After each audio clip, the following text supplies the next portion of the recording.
आज की वैश्विक बिसात पर भारत केवल एक खिलाड़ी नहीं बल्कि वह पावर सेंटर बन चुका है जिसके बिना दुनिया का कोई भी बड़ा गठबंधन अधूरा है।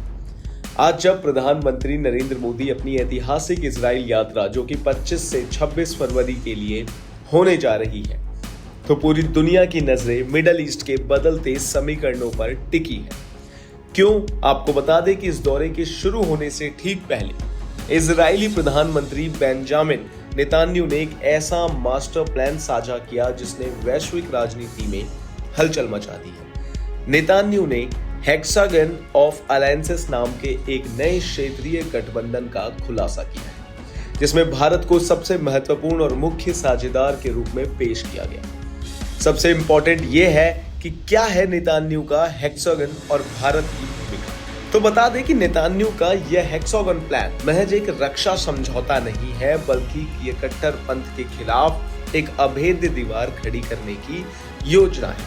22 फरवरी को अपनी कैबिनेट बैठक में नेतान्याहू ने साफ किया कि वह गठबंधन रेडिकल एक्सेस यानी कि कट्टरपंथी ताकतों का मुकाबला करेगा। इस गठबंधन की सबसे बड़ी विशेषता यह होगी कि यह भारत को केंद्र में रखकर बनाया जा रहा है।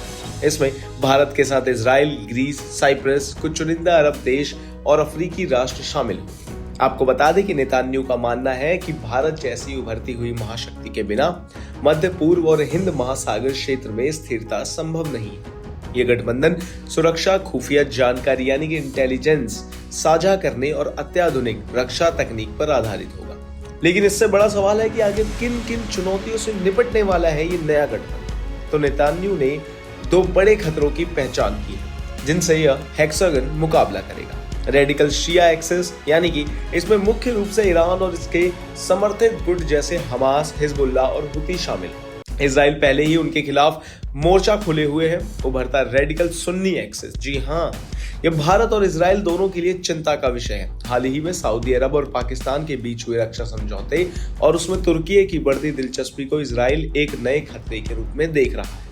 नेतान्याहू ने इसे रेडिकल सुन्नी एक्सेस का नाम दिया है और हेक्सागन इसी का जवाब होगा। आपको बता दें कि सवाल एक ये भी है कि भारत के लिए ये क्यों है गेम चेंजर। अभी तक भारत यूएई और इजराइल अब्राहम समझौते और 12U2 जैसे समूहों के जरिए आर्थिक सहयोग कर रहे थे, लेकिन उनमें कोई औपचारिक सुरक्षा पैक्ट नहीं था। हेक्सागन इस कमी को पूरा करेगा। भारत के लिए इसके क्या फायदे हैं? बता दें कि इसके कई सारे फायदे हैं, जैसे कि सुरक्षा का नया घेरा, आतंकवाद और कट्टरपंथ के खिलाफ भारत को अंतर्राष्ट्रीय स्तर पर अधिक सटीक खुफिया जानकारी और तकनीकी मदद मिलेगी। वैश्विक नेतृत्व, जी हाँ, इस गठबंधन में शामिल होना यह साबित करता है कि अब दुनिया के बड़े फैसले भारत की सहमति के बिना नहीं लिए जा सकते। रणनीतिक संतुलन, पाकिस्तान और तुर्की के लिए बढ़ते रक्षा गठजोड़ की संतुलित बनाए रखने के लिए भारत को एक मजबूत बहुपक्षीय मंच मिलने वाला है।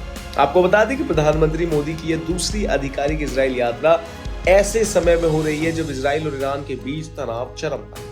हालांकि भारतीय विदेश मंत्रालय ने इसे एक द्विपक्षीय यात्रा बताया है, लेकिन नेतान्याहू ने हेक्सागन वाले बयान के साफ कर दिया कि मेज पर चर्चा के मुद्दे बहुत बड़े होने वाले हैं। उन्होंने कहा, यह उन देशों का समूह है जिनकी सोच, चुनौतियां और लक्ष्य एक जैसे हैं। हमारा सहयोग न केवल सुरक्षा सुनिश्चित करेगा बल्कि हमारे भविष्य को भी मजबूती देगा। इस चीज पे आपकी क्या राय है? कमेंट करके जरूर बताइए और बने रहिए हमारे साथ भारत एक्सप्रेस पर।